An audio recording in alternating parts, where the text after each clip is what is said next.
Les sujets du jour de la revue fiduciaire. Premier sujet de notre JT. Le portail RSE pour respecter vos obligations extra-financières. La plateforme gratuite Portail RSE, responsabilité sociale et environnementale, regroupe toutes les informations dont les entreprises peuvent avoir besoin sur les réglementations extra-financières, environnement, RH, gouvernance. Pour ne citer qu'elle, la directive européenne Corporate Sustainability Reporting Directive CSRD impose, en effet, depuis 2024, des obligations de reporting extra-financier aux entreprises. La plateforme propose divers services afin d'aider ces dernières à être au clair sur leurs obligations en matière de RSE. Par exemple, grâce à une simulation simplifiée, elles peuvent vérifier à quelle réglementation elles sont soumises.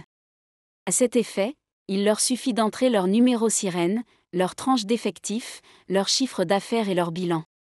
Elles peuvent ensuite créer un compte sur la plateforme pour accéder au tableau de bord personnalisé de leur entreprise et y suivre leurs obligations. Leurs données restent confidentielles. Le portail RSE présente également les diverses réglementations sous forme de fiches techniques. Sont d'ores et déjà disponibles des fiches sur la base de données économiques, sociales et environnementales BDESE, l'index de l'égalité professionnelle, le dispositif d'alerte, le bilan de gaz à effet de serre BGES et plan de transition, l'audit énergétique, le dispositif anticorruption, le rapport de durabilité conformément à la CSRD. Ces documents indiquent, notamment, quelles sont les entreprises concernées, comment elles doivent se mettre en conformité avec les dispositifs et les sanctions auxquelles elles s'exposent si elles ne le font pas.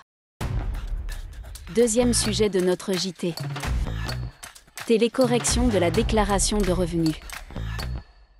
Le Conseil d'État a récemment publié un communiqué de presse visant à clarifier la portée d'une décision qu'il a rendue le 9 mai 2025 concernant la démarche de télécorrection de la déclaration de revenus, cette décision ayant fait, selon lui, l'objet d'interprétations inexactes. Il résulte de cette décision qu'une correction apportée à la baisse par un contribuable à sa déclaration de revenus, après le délai imparti pour la souscrire, constitue une réclamation contentieuse dont il appartient à l'administration d'apprécier le bien-fondé.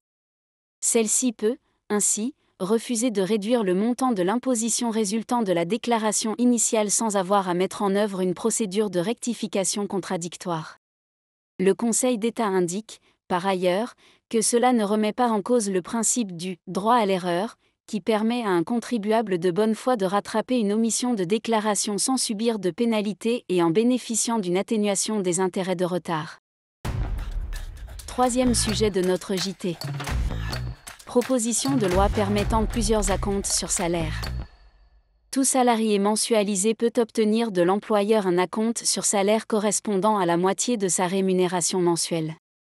Pour garantir aux salariés une plus grande flexibilité dans la gestion de leurs ressources financières, une proposition de loi entend permettre aux salariés de demander jusqu'à 5 acomptes par mois, mais toujours dans la limite globale de la moitié du salaire mensuel. Ce texte doit passer en commission des affaires sociales avant que les parlementaires puissent en débuter l'examen.